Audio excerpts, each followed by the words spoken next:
Hello guys, I hope you all are doing well. तो आज हम करने वाले हैं अपनी पुरानी यादें नई। तो आज चलते हैं अपनी उस जगह पर जहाँ पर हम नहीं गए थे इतने अरसों के बाद। चले वहाँ चलते हैं और आपको दिखाते हैं। Let's go.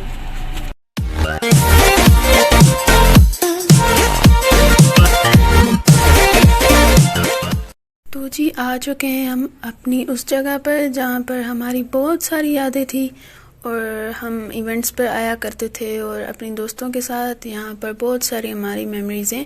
अभी तो कंस्ट्रक्शन चल रही है, लेकिन मुझसे जितना हो सका मैं दिखाती हूँ हमारी क्या क्या मेमोरीज हैं यहाँ पर और कौन कौन सी जगह हैं। चलो चलते हैं।